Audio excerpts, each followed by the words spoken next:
আলহামদুলিল্লাহি রাব্বিল আলামিন ওয়াসসালাতু ওয়াসসালামু আলা সাইয়্যিদিল মুরসালিন আম্মা বা'দ ফাআউযু বিল্লাহি মিনাশ শাইতানির রাজীম বিসমিল্লাহির রহমানির রহিম আসসালাতু ওয়াসসালামু আলাইকা ইয়া রাসূলুল্লাহ আসসালাতু ওয়াসসালামু আলাইকা ইয়া হাবিবাল্লাহ আসসালাতু ওয়াসসালামু আলাইকা ইয়া নবিয়াল্লাহ ওয়া আলা আলিকা ওয়া আসহাবিকা ইয়া নূরাল্লাহ।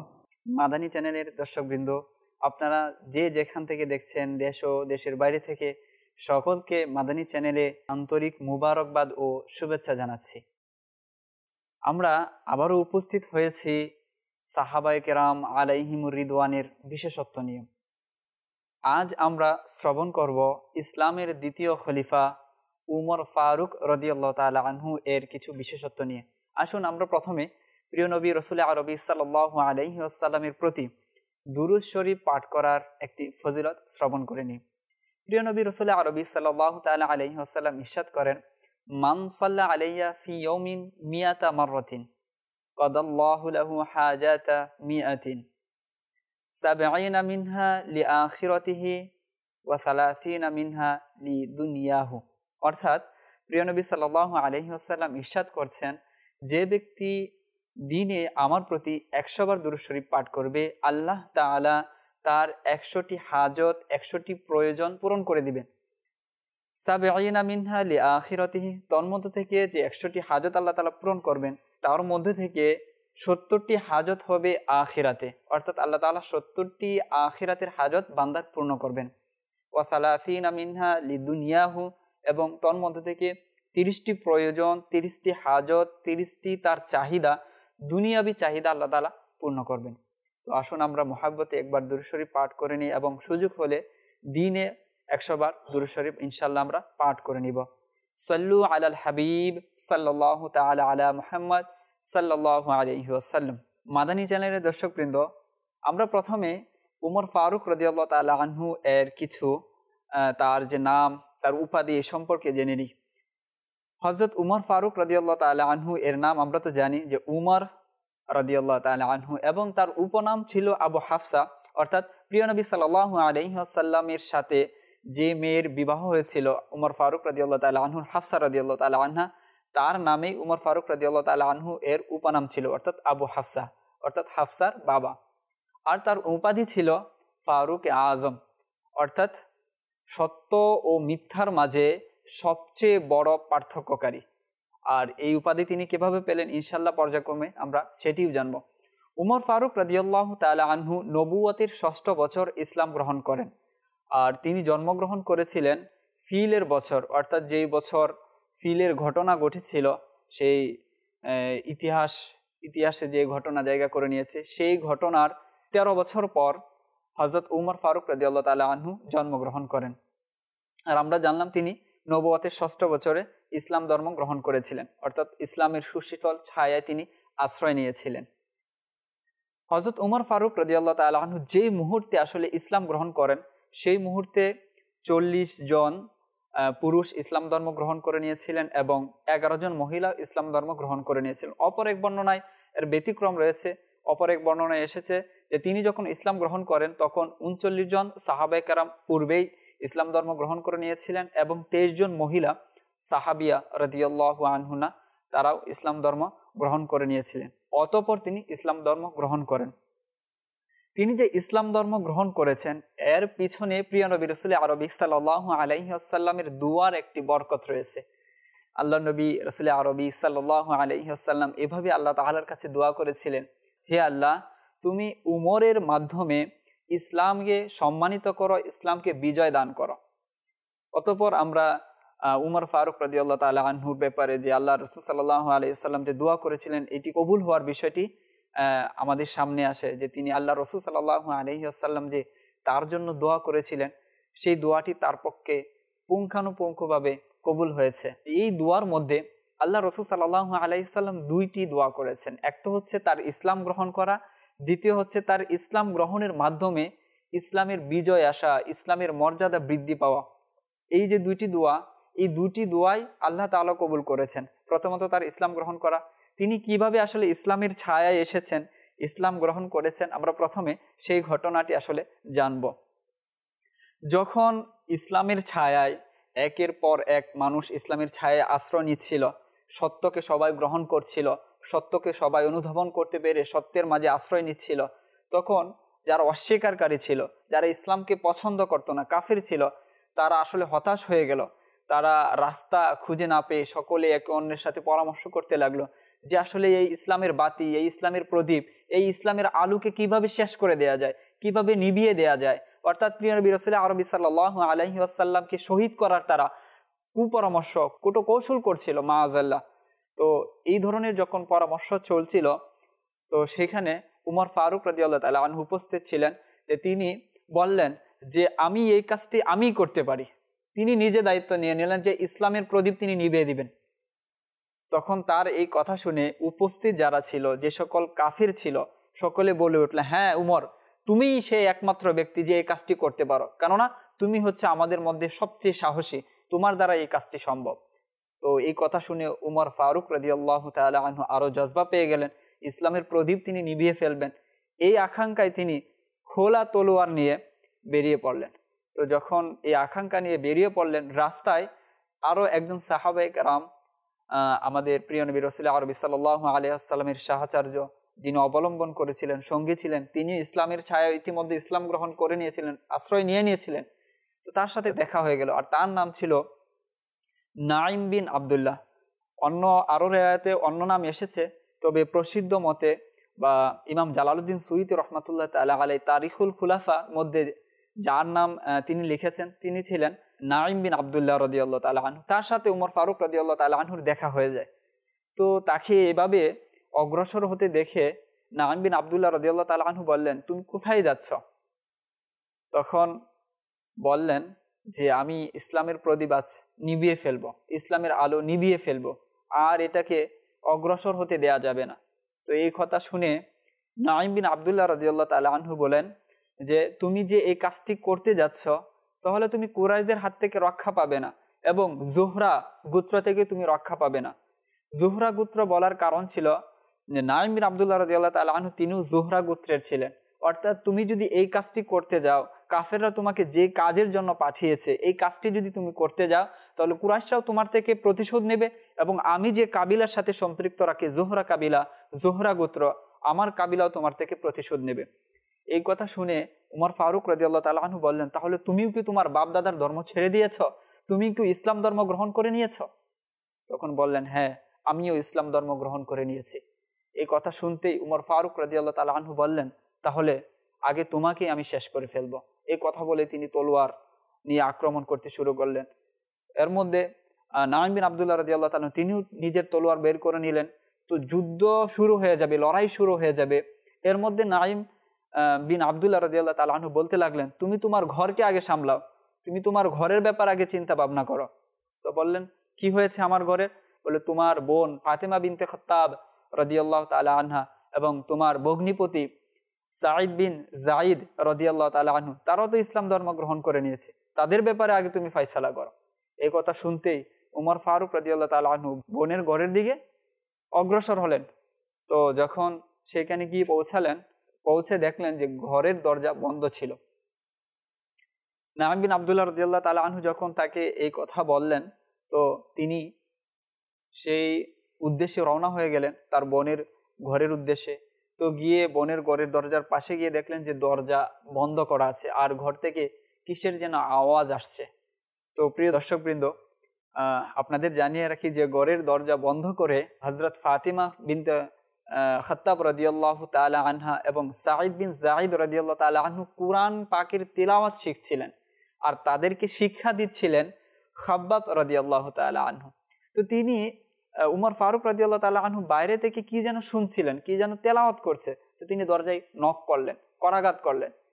তো করাঘাত শুনতে পেয়ে এবং উমর রাদিয়াল্লাহু তাআলা আনহুর কণ্ঠ শুনতে পেয়ে খাব্বাব রাদিয়াল্লাহু তাআলা আনহু লুকিয়ে পড়লেন। তো আর এদিক থেকে উমর ফারুক রাদিয়াল্লাহু তাআলা আনহু বলতে লাগলেন যে দরজা খুলো, আমার জন্য দরজা খুলে দাও।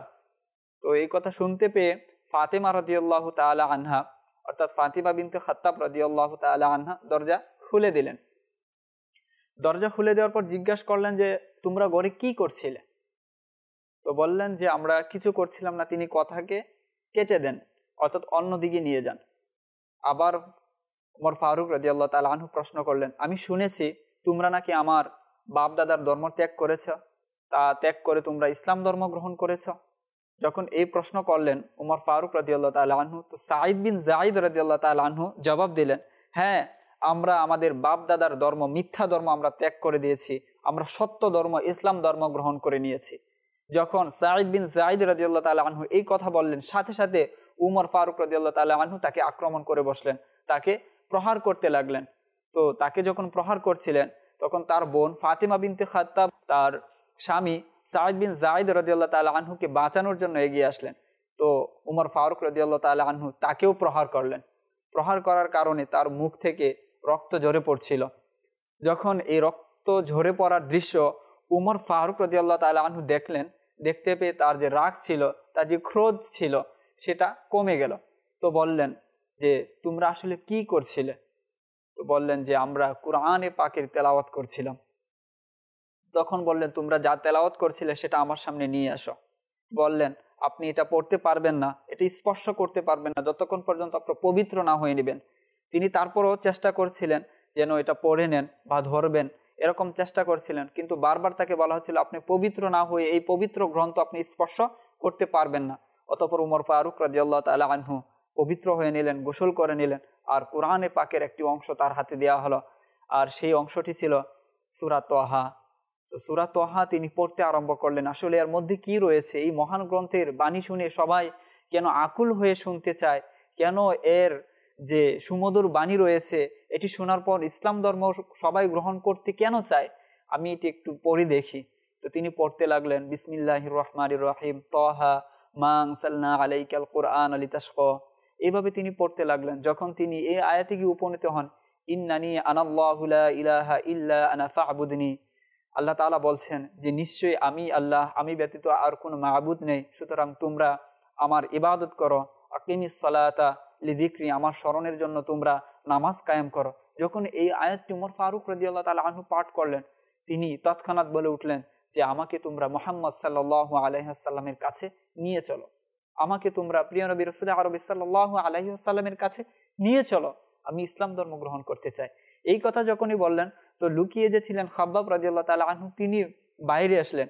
বাইরে এসে উমর ফারুক রাদিয়াল্লাহু তাআলা আনহুকে বলতে লাগলেন, হে উমর, আমি যে জুমার রাতে অর্থাৎ বৃহস্পতিবার রাতে আমি রসুল করিম রউফুর রহিম সাল্লাল্লাহু আলাইহি ওয়াসাল্লামকে এভাবে দোয়া করতে শুনেছি, ইয়া ইলাহাল আলামিন, উমর ফারুক এবং আবু জাহেলের মধ্য থেকে যাকে তোমার পছন্দ হয়, যাকে তোমার ভালো লাগে, তাকে তুমি ইসলামের ছায়ায় আশ্রয় দান করো, তার মাধ্যমে তুমি ইসলামের বিজয় দান করো, তার মাধ্যমে তুমি ইসলামের সম্মান দান করো। তো মনে হয় আল্লাহ তাআলা তোমার পক্ষে দোয়াটি কবুল করেছেন। সুতরাং চলো, আমি তোমাকে প্রিয় নবী রাসূল আরবি সাল্লাল্লাহু আলাইহি ওয়াসাল্লামের কাছে নিয়ে যাব। এই ঘটনা ঘটে গেল। আর এদিকে প্রিয় নবী রাসূল আরবি সাল্লাল্লাহু আলাইহি ওয়াসাল্লাম সাফা পাহাড়ের কাছে আরকাম রাদিয়াল্লাহু তাআলা আনহু এর ঘরে অবস্থান করছিলেন। তো তিনি অর্থাৎ হযরত খাব্বাব রাদিয়াল্লাহু তাআলা আনহু হযরত উমর রাদিয়াল্লাহু তাআলা আনহুকে নিয়ে আসতে লাগলেন। আর প্রিয় নবী রাসূল আরবি সাল্লাল্লাহু আলাইহি ওয়াসাল্লাম যেই ঘরে অবস্থান করছিলেন, সেই ঘরে রক্ষণাবেক্ষণ বা পাহারা দিচ্ছিলেন হযরত হামজা রাদিয়াল্লাহু তাআলা আনহু, এবং তার সাথে তালহা রাদিয়াল্লাহু তাআলা আনহু ছিলেন, এবং অন্যান্য আরো সাহাবায়ে কেরাম সেখানে অবস্থান করছিলেন। তো তিনি যখন আসতে লাগলেন, আসতে দেখে হযরত হামজা রাদিয়াল্লাহু তাআলা আনহু বলেন, হযরত উমরের নিয়ত যদি ভালো থাকে তাহলে তো ভালো, আর যদি নিয়ত ভালো না হয় তাহলে হযরত উমরকে শেষ করে ফেলা বা হযরত উমরের সাথে লড়াই করা আমার জন্য খুবই সহজ, এটা কোনো ব্যাপারই না। অর্থাৎ এখানে হামজা রাদিয়াল্লাহু তাআলা আনহুর বাহাদুরির বিষয়টিও প্রতীয়মান হয় যে তিনি কতটা বাহাদুর ছিলেন। তিনি প্রিয় নবী রাসূল আরবি সাল্লাল্লাহু আলাইহি ওয়াসাল্লামের সাথে একটি মন্দ ইরাদা নিয়ে এসেছিলেন, আর তাকে সবাই বাহবা দিচ্ছিলেন যে উমর ফারুক রাদিয়াল্লাহু তাআলা আনহু এতটাই সাহসী ছিলেন, এতটাই বীরত্বের অধিকারী ছিলেন যে সবাই তাকে ভয় পেত। আর এদিকে হামজা রাদিয়াল্লাহু তাআলা আনহু বলছেন যে আমি উমরকে ভয় করি না, তার সাথে যদি আমার লড়াই বেঁধেই যায় তাহলে তাকে পরাস্ত করা আমার জন্য কোনো বিষয়ই না, তার কোনো ব্যাপারই না। এখানে হযরত হামজা রাদিয়াল্লাহু তাআলা আনহুর এর বিষয়টিও, বীরত্বের বিষয়টিও প্রতীয়মান হয়। তো যখন এই ঘটনা ঘটে গেল, প্রিয় নবী রাসূল আরবি সাল্লাল্লাহু আলাইহি ওয়াসাল্লাম যে গায়েবের অদৃশ্যের সংবাদদাতা, তিনি বিষয়টি আগেই জেনে গেলেন। তো তিনি ঘর থেকে বাইরে এসে, প্রিয় নবী রাসূল আরবি সাল্লাল্লাহু আলাইহি ওয়াসাল্লাম ঘর থেকে বাইরে এসে হযরত উমর ফারুক রাদিয়াল্লাহু তাআলার হাত ধরে নিলেন আর বলতে লাগলেন, হে উমর, আর কতদিন এভাবে চলবে? তুমি ইসলাম গ্রহণ করে না। তো যখন প্রিয় নবী রাসূল আরবি সাল্লাল্লাহু আলাইহি ওয়াসাল্লাম এভাবে তাকে বলতে লাগলেন, তখন তিনি বলে উঠলেন, আশহাদু আল্লা ইলাহা ইল্লাল্লাহু ওয়া আন্নাকা আবদুল্লাহ ওয়া রাসূলুহু, আমি সাক্ষ্য দিচ্ছি যে আল্লাহ তাআলা ব্যতীত আর কোনো মাবুদ নেই এবং আপনি হচ্ছেন আল্লাহর বান্দা এবং আপনি হচ্ছেন মহান আল্লাহর প্রেরিত রাসূল। এই কথা তিনি বলে ফেললেন এবং ইসলামের ছায়ায় আশ্রয় নিয়ে নিলেন। তো সকলে দেখলেন যে উমর ফারুক রাদিয়াল্লাহু তাআলা আনহু এর মতো একজন বীর, তার মতো একজন সাহসী মানুষ ইসলাম ধর্ম গ্রহণ করে নিয়েছে। উপস্থিত যারা ছিল সকলেই নারায়ে তাকবীর বলতে লাগলো, আর এত জোরে নারা দিলেন যে মক্কার আশেপাশে যারা ছিল সকলের ঘরে ঘরে এই আওয়াজ পৌঁছে গেল যে মানুষ যেন নারায়ে তাকবীর, আল্লাহু আকবার এই স্লোগান দিচ্ছে। পরবর্তীতে ওমর ফারুক রাদিয়াল্লাহু তাআলা আনহু, আমি পূর্বেই বলেছি যে তিনি ফারুকে আজম যে উপাধি পেয়েছেন, এটি কিভাবে পেয়েছেন এই ঘটনাটি ওমর ফারুক রাদিয়াল্লাহু তাআলা আনহু নিজেই বলেন যে তিনি এভাবে ইসলাম ধর্ম গ্রহণ করেছেন। পরবর্তীতে ইসলাম গ্রহণের পর উমর ফারুক রাদিয়াল্লাহু তাআলা আনহু প্রিয় নবী রাসূল আরবি সাল্লাল্লাহু আলাইহি ওয়াসাল্লামকে বলতে লাগলেন, আমরা কি সঠিক ধর্মের মধ্যে নেই? প্রিয় নবী রাসূল আরবি সাল্লাল্লাহু আলাইহি ওয়াসাল্লাম বললেন, কেন নয়, আমরা সঠিক ধর্মের মধ্যে আছি, আমাদের ধর্ম সত্য, আমাদের রব এক আল্লাহ, আমরা সত্যের উপরে আছি। তাহলে তখন উমর ফারুক রাদিয়াল্লাহু তাআলা আনহু প্রিয় নবী রাসূল আরবি সাল্লাল্লাহু আলাইহি ওয়াসাল্লামের কাছে আরজ করলেন, তাহলে এখানে আমরা লুকিয়ে কেন, আমরা কেন পর্দার মাঝে আছি, আমরা কেন প্রকাশ্যে ইসলাম ধর্ম গ্রহণ করছি না? তখন প্রিয় নবী রাসূল আরবি সাল্লাল্লাহু আলাইহি ওয়াসাল্লাম দুইটি ভাগে সাহাবায়ে কেরামদেরকে দুইটি ভাগে বিভক্ত করলেন। এক ভাগে হযরত হামজা রাদিয়াল্লাহু তাআলা আনহুকে প্রথম ভাগে সামনে নিযুক্ত করলেন, আরেকটি ভাগে হযরত উমর ফারুক রাদিয়াল্লাহু তাআলা আনহু একে নিযুক্ত করলেন। দুইটি কাতারে দুইটি ভাগে বিভক্ত হয়ে তারা সকলে প্রকাশ্যে ইসলাম যে এর প্রচারণার বিষয়টি রাস্তায় নেমে পড়লেন।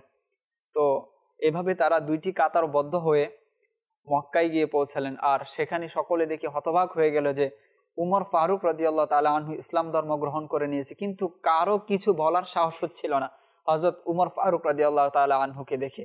যখন এই ঘটনা ঘটে গেল, মক্কার মধ্যে প্রকাশ্যে ইসলামের এই কাতারবদ্ধ হয়ে ইসলাম প্রচারণার বা ইসলামের বিষয়টি ঘোষণা করে দিলেন, তখন প্রিয় নবী রাসূল আরবি সাল্লাল্লাহু তাআলা আলাইহি ওয়াসাল্লাম উমর ফারুক রাদিয়াল্লাহু তাআলা আনহুকে খুশি হয়ে তাকে ফারুক উপাধিতে ভূষিত করলেন।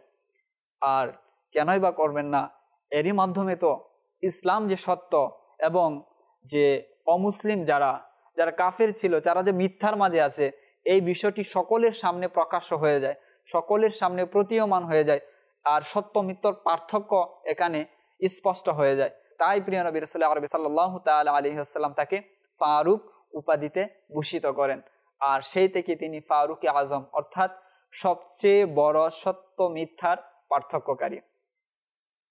এতক্ষণ পর্যন্ত আমরা ফারুকে আজম রাদিয়াল্লাহু তাআলা আনহু তিনি কিভাবে ইসলাম ধর্ম গ্রহণ করেছেন এবং তার ফারুক যে উপাধি তিনি পেয়েছেন এই বিষয়টি আমরা জানলাম। আর এর মাধ্যমে তার যে বিশেষত্ব এটিও আমরা জানতে পেরেছি যে তিনি যে কতটা সাহসী ছিলেন, তার মাঝে বীরত্ব কতটুকু ছিল সেই বিষয়টি আসলে প্রতীয়মান হয়।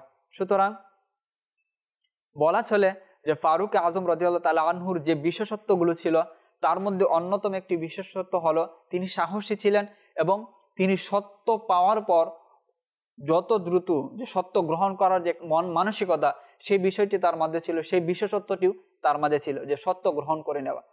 মাদানী চ্যানেলের দর্শকবৃন্দ, আমরা পর্যায়ক্রমে আরও কিছু বিশেষত্ব আমরা উমর ফারুক রাদিয়াল্লাহু তাআলা আনহু এর জানবো। উমর ফারুক রাদিয়াল্লাহু তাআলা আনহুর যে সাহসীর যে বিশেষত্ব সেটি তো আমরা জানলাম। তিনি ইসলাম ধর্ম গ্রহণ করার পর যে বীরত্ব দেখিয়েছেন সেটি আর কারোর মধ্যে আসলে পাওয়া যায় না।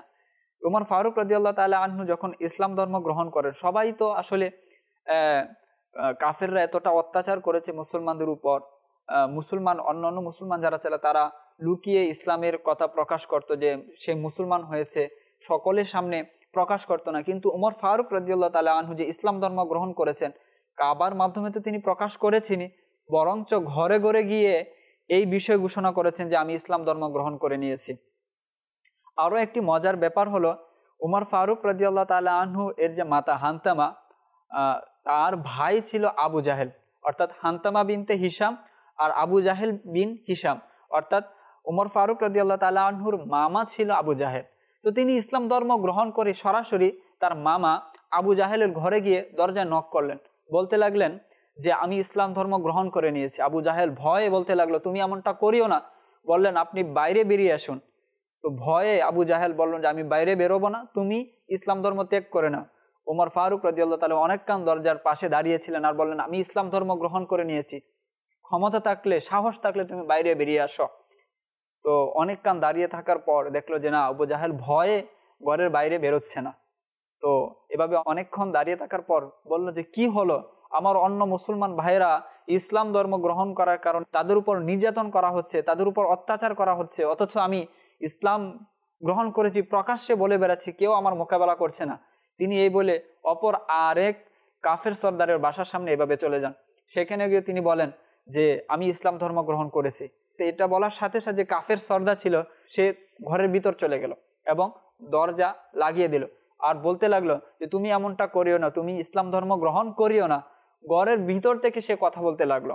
তো সেখানে উমর ফারুক রাদিয়াল্লাহু তাআলা আনহু বললেন যে কি হয়ে গেল, যে মানুষ আমার মোকাবেলা করতে আসছে না, অথচ আমার ইসলামী ভাইরা আমার অন্য মুসলিম ভাইদের উপর কত নির্যাতন চালানো হয়, কত অত্যাচার করা হয়, আমি তাদের সামনে আমি ইসলাম গ্রহণের বিষয়টি বলছি, কেউ আমার মোকাবেলা করতে আসছে না। অর্থাৎ এখানে উমর ফারুক রাদিয়াল্লাহু তাআলা আনহু যে বীরত্বের বিষয়টি, প্রকাশ্যে ইসলাম গ্রহণ করার বিষয়টি, সবাইকে জানিয়ে দেওয়ার বিষয়টি, তার যে সাহসী মন মানসিকতা ছিল সেই বিষয়টি প্রতীয়মান হয়। এখান থেকেও আমরা উমর ফারুক রাদিয়াল্লাহু তাআলা আনহু এর সাহসী এক বিশেষত্ব, সেই বিশেষত্বের প্রতীয়মান পাই। আরও একটি সাহসী কর্মকাণ্ড আমরা দেখতে পাই। উমর ফারুক রাদিয়াল্লাহু তাআলা আনহু যখন হিজরত করেন, সকলে তো হিজরত করছিলেন লুকিয়ে, যে কেননা কাফেররা যাকেই পাচ্ছিল তার ক্ষতি করার চেষ্টা করছিল, এমনকি হত্যা করারও হুমকি দিয়েছে যে কেউ যদি এমনটা করে তাকে হত্যা করা হবে, তার সাথে খুব খারাপ আচরণ করা হবে। কিন্তু উমর ফারুক রাদিয়াল্লাহু তাআলা আনহু এমন ব্যক্তি ছিলেন যে তিনি কাউকে পরোয়া করেননি। তিনি হিজরত করেছেন সকলের সামনে। তিনি প্রথমে মক্কায় যান, মক্কায় গিয়ে তার গলায় একটি তলোয়ার তিনি ঝুলিয়ে নেন এবং মক্কায় যান এবং গিয়ে বলেন কে আছো আমার মোকাবেলা করবে, অমুক জায়গায় চলে আসো। তোমাদের মধ্যে থেকে যদি কেউ চায় যে তার মাকে সে সন্তান হারা করবে, তার স্ত্রীকে বিধবা করবে, তার ছেলেদের সে পিতৃহারা করবে, এইরকম সাহস যদি কারো থাকে তাহলে সেজন আমার মোকাবেলা করে। অর্থাৎ অন্যান্য মানুষ যখন, অন্যান্য সাহাবায়ে কেরাম যখন হিজরত করছিলেন তখন প্রাণ ভয়ে লুকিয়ে হিজরত করছিলেন, কিন্তু নিজের নিরাপত্তার জন্য, ফ্যামিলির নিরাপত্তার জন্য তারা অন্যভাবে একটু লুকিয়ে হিজরত করছিলেন। কিন্তু উমর ফারুক রাদিয়াল্লাহু তাআলা আনহু সেই ব্যক্তি, সেই সাহসী ব্যক্তি, সেই সম্মানিত ব্যক্তি, সেই বীরত্ব, সেই বীর ব্যক্তি যে তিনি প্রথমে মক্কায় যায় এবং ঘোষণা করে যে আমি হিজরত করতে যাচ্ছি, আর কারো সাহস থাকলে সে যেন আমার মোকাবেলা করে। তো এখানে তার সাহসী, তার যে বীরত্ব, এই বিষয়টি প্রতীয়মান হয়। আর এই বিশেষত্ব আরো উজ্জ্বল হয়ে আমাদের সামনে আসে যে তিনি কত বড় সাহসী ছিলেন, তিনি কত বড় বীর ছিলেন। তো প্রিয় ইসলামী ভাইরা, উমর ফারুক রাদিয়াল্লাহু তাআলা আনহু যে বীর হওয়ার যে বিশেষত্ব, এই বিশেষত্বটি খুব সুন্দরভাবে আমাদের সামনে প্রতীয়মান হয়, আমরা জানতে পারি। অনুরূপভাবে তার ব্যাপারে আরো অসংখ্য ফজিলত তার ব্যাপারে এসেছে।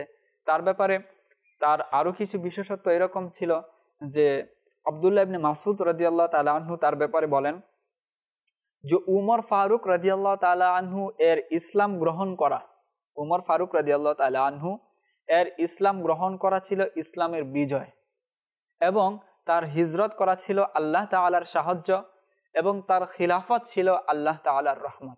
অর্থাৎ এখানে তার প্রত্যেকটি কাজ, তার প্রত্যেকটি বিশেষত্বের উপর দালালত করছে, প্রমাণ বহন করছে যে তার ইসলাম ধর্ম গ্রহণ করা বিজয়। আমরা যদি ইতিহাস দেখি তাহলে বিষয়টি দেখব যে আসলে প্রকৃতপক্ষে তার ইসলাম ধর্ম গ্রহণ করা ছিল ইসলামের বিজয়। পরবর্তীতে বলা হয়েছে যে তার হিজরত ছিল আল্লাহ তাআলার পক্ষ থেকে সাহায্য। সেই বিষয়টি যদি আমরা আলোচনা করতে যাই তো আসলেই দেখব যে তার ইসলাম, তার হিজরত করা ছিল আল্লাহ তাআলার পক্ষ থেকে সাহায্য, আর তার খিলাফত ছিল আল্লাহ তাআলার রহমত। প্রকৃতপক্ষে তার খিলাফত ছিল আল্লাহ তাআলার রহমত। তিনি যখন খিলাফতের আসনে সমাসীন হন তখন যে ইসলাম কিভাবে চারদিকে ছড়িয়ে পড়েছে প্রত্যেক মুসলমান তা জানে। সুতরাং আব্দুল্লাহ ইবনে মাসউদ রাদিয়াল্লাহু তাআলা আনহু যে বলেছেন তার ইসলাম ধর্ম গ্রহণ করা ছিল ইসলামের বিজয়, তার হিজরত ছিল আল্লাহ তাআলার পক্ষ থেকে সাহায্য, এবং তার খিলাফত ছিল আল্লাহ তাআলার রহমত। সুতরাং এভাবে তার আরো কিছু বিশেষত্ব আমরা জানতে পারি। এছাড়াও উমর ফারুক রাদিয়াল্লাহু তাআলা আনহুর কিছু বিশেষত্ব ছিল যে প্রিয় নবী রাসূল আরবি সাল্লাল্লাহু তাআলা আলাইহি ওয়াসাল্লামের অসংখ্য হাদিস তার সেই সকল বিশেষত্বের প্রতি দালালাত করে, প্রমাণ বহন করে। যেমন তার একটি বিশেষত্ব ছিল যে নবুয়াতের যে সকল গুণ, সেই সকল গুণগুলো তার মধ্যে ছিল। আর এই ব্যাপারে প্রিয় নবী রাসূল আরবি সাল্লাল্লাহু আলাইহি ওয়াসাল্লাম ইরশাদ করেন, লাউ কানা বা'দি নাবিয়্যা, আমার পরে যদি কেউ নবী হতো, লাকানা ওমর, সেই নবী হওয়ার যোগ্যতা, সক্ষমতা, নবী হওয়ার গুণাবলী, বৈশিষ্ট্যসমূহ উমর ফারুক রাদিয়াল্লাহু তাআলা আনহু এর মধ্যে ছিল। এর মধ্যে একটি মাসালা আমাদের জেনে রাখা উচিত যে কোনো ব্যক্তি নিজের চেষ্টার মাধ্যমে কখনো নবী হতে পারে না। এই বিষয়টি আমাদের অবশ্যই স্মরণ রাখতে হবে যে নবী সেই হতে পারে যাকে আল্লাহ তাআলা নবুয়ত দান করেন। এটা আল্লাহ তাআলার একমাত্র ইচ্ছা, যাকে ইচ্ছা তিনি নবুয়ত দান করেছেন। আর আমাদের প্রিয় নবী রাসূল আরবি সাল্লাল্লাহু আলাইহি ওয়াসাল্লামের মাধ্যমে নবুয়তের দরজা বন্ধ হয়ে যায়। ওয়া খাতামান নাবিয়্যিন, আমরা কোরআনের আয়াত জানি। তো এর দ্বারা, এই হাদিস দ্বারা আসলে প্রতীয়মান হয় যে উমর ফারুক রাদিয়াল্লাহু তাআলা আনহুর মধ্যে বৈশিষ্ট্য ওইরকম ছিল যে নবুয়তের যে বৈশিষ্ট্যগুলো থাকে তার অনেকাংশ বৈশিষ্ট্য তার মধ্যে ছিল। আর এই জন্য প্রিয় নবী রাসূল আরবি সাল্লাল্লাহু আলাইহি ওয়াসাল্লাম বলেছেন, আমার পরে যদি কেউ নবী হতো তাহলে উমর ইবনুল খাত্তাব হতো সেই নবী। তার ব্যাপারে প্রিয় নবী রাসূল আরবি সাল্লাল্লাহু আলাইহি ওয়াসাল্লাম বলেছেন যে আন্নী লা আনজুরু ইলা শায়াতিনিল জিন্নি ওয়াল ইনসি কদ ফাররু মিন উমর, যে নিশ্চয়ই আমি মানুষ এবং জিন শয়তানদের দেখি যে উমর থেকে তারা পালায়ন করে। উমরকে যখনই তারা দেখে সেখান থেকে তারা পালিয়ে যায়। অর্থাৎ উমরের বীরত্ব, উমরের সাহস, উমরের যে বুধ প্রতিপত্তি এরকম ছিল, মানুষ শয়তান এবং জিন শয়তান উভয়ে তাকে দেখলে পালিয়ে যেত। এটা হচ্ছে উমর ফারুক রাদিয়াল্লাহু তাআলা আনহুর বিশেষত্ব ছিল, যে তাকে, যে শয়তান যারা, সেটা মানুষ শয়তান হোক অথবা জিন শয়তান হোক, তাকে দেখলে পলায়ন করত। আমরা উমর ফারুক রাদিয়াল্লাহু তাআলা আনহুর আরও একটি বিশেষত্ব জানব যে উমর ফারুক রাদিয়াল্লাহু তাআলা আনহু যখন কোনো পরামর্শ দিতেন, তার সেই পরামর্শ যদি অন্য সাহাবাদের থেকে একটু পৃথক হতো বা অন্যদিকে যেত, তো তার যে পরামর্শ, তার যে রায় ছিল, তার যে অভিমত ছিল, সেই অভিমতের পক্ষে আল্লাহ তাআলা কোরআনে পাক নাজিল করতেন। তিনি যে মতামত পেশ করতেন, সেই মতামতের পক্ষে আল্লাহ তাআলা কোরআনে পাকের মধ্যে 21টি আয়াত নাজিল করেছেন। আমরা তার মধ্যে থেকে 2-1টি শুনবো ইনশাআল্লাহ। প্রিয় নবী রাসূল আরবি সাল্লাল্লাহু আলাইহি ওয়াসাল্লামকে উমর ফারুক রাদিয়াল্লাহু তাআলা আনহু পরামর্শ দেন যে, ইয়া রাসূলুল্লাহ, আপনার নিকট অসংখ্য সাহাবায়ে কেরাম প্রতিনিয়তই আসতে থাকে পরামর্শের জন্য, বিভিন্ন অসুবিধা নিয়ে, সমস্যা নিয়ে। তো আপনি যদি আপনার পরিবার যারা উম্মাহাতুল মুমিনিন রয়েছে তাদেরকে যদি পর্দা করার আদেশ দিতেন তাহলে ভালো হতো। তো এই পরামর্শ যখন উমর ফারুক রাদিয়াল্লাহু তাআলা আনহু দেন, তার এই পরামর্শকে সমর্থন দিতে গিয়ে আল্লাহ তাআলা, বা তার এই পরামর্শের পক্ষে আল্লাহ তাআলা কোরআনে পাকের মধ্যে আয়াত নাজিল করেন, বিসমিল্লাহির রহমানির রহিম, ওয়া ইযা সাআলতুমুহুন্না মাতাআন ফাসআলুহুন্না মিন ওয়ারাই হিজাব। অর্থাৎ আল্লাহ তাআলা সাহাবায়ে কেরামদের আদেশ দিচ্ছেন এই পরামর্শের ভিত্তিতে যে তোমরা যখন উম্মাহাতুল মুমিনিনদের কাছে কোনো কিছু চাইবে, তখন তোমরা তাদের কাছ থেকে তোমরা চাইবে পর্দার আড়াল থেকে, পর্দা করে। অর্থাৎ তিনি যে পরামর্শ দিয়েছেন পর্দার ব্যাপারে, এই আয়াত তার পরামর্শের ব্যাপারে সমর্থন জানাচ্ছে যে উমর ফারুক যথার্থ বলেছে। আমরা আরও এক জায়গায় দেখব যে উমর ফারুক রাদিয়াল্লাহু তাআলা আনহু যে তিনি যে পরামর্শ দিয়েছেন, সেই পরামর্শের ভিত্তিতে আল্লাহ তাআলা তার পরামর্শ সপক্ষে আল্লাহ তাআলা কোরআনে পাকের আয়াত নাজিল করেছেন যে বদরের যুদ্ধের জন্য আসলে সাহাবায়ে কেরাম প্রস্তুত ছিলেন না। তো অনেকেই বলছেন যে আমরা আসলে প্রস্তুতি নিয়ে বেরোইনি, আমরা মদিনায় ফিরে যাই প্রস্তুতি নিয়ে, তারপর আমরা যুদ্ধের জন্য আসি। কিন্তু না, উমর ফারুক রাদিয়াল্লাহু তাআলা আনহু তিনি বদরের প্রান্তের দিকে অগ্রসর হয়ে গেলেন। আর তার এই যে কাজ, বদরের দিকে অগ্রসর হয়ে যাওয়া, এই কাজের পক্ষে আল্লাহ তাআলা সমর্থন জানিয়ে ইরশাদ করলেন, কামা আখরাজাকা রব্বুকা মিন বাইতিকা বিল হক ওয়া ইন্না ফারিকাম মিনাল মুমিনিনা লাকারিহুন, যে আপনার প্রতিপালক আপনাকে হকের সাথে ঘর থেকে বের করেছে, যদিও বা মুমিনদের মধ্য থেকে কিছু মানুষ এই বিষয়টি অপছন্দ করেছে। অর্থাৎ এখানে আল্লাহ তাআলা উমর ফারুক রাদিয়াল্লাহু তাআলা আনহুর যে বীরত্ব, তার যে অগ্রসর হয়ে যাওয়া, যে আমরা সর্ব অবস্থায় যুদ্ধের জন্য প্রস্তুত আছি, তার এই কাজকে আল্লাহ তাআলা সমর্থন জানিয়ে এই আয়াত নাজিল করেছেন। এক ইহুদির সাথে উমর ফারুক রাদিয়াল্লাহু তাআলা আনহুর দেখা হয়ে গেল। সেই ইহুদি উমর ফারুক রাদিয়াল্লাহু তাআলা আনহুকে বলতে লাগলেন যে তোমাদের নবী একজন ফেরেশতার কথা বলে, জিব্রাইল, সেই জিব্রাইলকে আমরা খুব অপছন্দ করি, সে আমাদের দুশমন। তখন এই কথা শুনে উমর ফারুক রাদিয়াল্লাহু তাআলা আনহু তৎক্ষণাৎ তাকে জবাব দিলেন যে মান কানা আদুওয়াল লিল্লাহি ওয়া মালাইকাতিহি ওয়া রুসুলিহি ওয়া জিবরিলা ওয়া মিকালা ফা ইন্নাল্লাহা আদুউল লিল কাফিরিন। অর্থাৎ যে আল্লাহ তাআলার দুশমন, যে ফেরেশতাদের দুশমন, যে রসুলদের দুশমন, যে জিব্রাইলের দুশমন, যে মিকাইলের দুশমন, জেনে রাখো নিশ্চয় ফাইন্নাল্লাহা আদুউল লিল কাফিরিন, আল্লাহ তাআলা কাফিরদের সাথে শত্রুতা পোষণ করেন। তার শত্রু হচ্ছে বা তার সাথে আল্লাহ তাআলা যে শত্রুতা করার কারণে তার থেকে আল্লাহ তাআলা সেই প্রতিশোধ, সেই জবাব নিবেন। সুতরাং এখানেও প্রতীয়মান হয় যে তিনি যে শব্দগুলো দ্বারা সেই ইহুদির জবাব দিয়েছিলেন, অনুরূপ আয়াত আল্লাহ তাআলা নাজিল করে তার জবাব দিয়েছেন। সুতরাং এ দ্বারা উমর ফারুক রাদিয়াল্লাহু তাআলা আনহুর বিশেষত্ব প্রতীয়মান হয় যে তিনি কতটা প্রজ্ঞার, তিনি কতটা জ্ঞানের অধিকারী ছিলেন। তো এই হচ্ছে উমর ফারুক রাদিয়াল্লাহু তাআলা আনহু এর বিশেষত্ব। আমরা যদি আরো বিস্তারিত জানতে চাই, অবশ্যই উমর ফারুক রাদিয়াল্লাহু তাআলা আনহু এর জীবনী আমাদের অধ্যয়ন করা উচিত, এবং আমাদের দ্বিতীয় খলিফা উমর ফারুক রাদিয়াল্লাহু তাআলা আনহু এর জীবনী অবশ্যই আমাদের জানা উচিত। তিনি কত বড় বীর ছিলেন, তিনি কত বড় সাহসী ছিলেন, তিনি ইসলামের জন্য তার অবদান কিরকম ছিল, এই বিষয়টি জানার জন্য অবশ্যই আমাদের তার জীবনী অধ্যয়ন করা উচিত। আমরা যা কিছু শুনেছি, এই বিশ্বাস, এই ধারণা আমরা অবশ্যই আমাদের মনের মধ্যে লালন করব এবং তদ অনুযায়ী আমরা আমল করার চেষ্টা করব ইনশাআল্লাহ। সাল্লু আলাল হাবিব সাল্লাল্লাহু তাআলা আলা মুহাম্মদ সাল্লাল্লাহু আলাইহি ওয়াসাল্লাম।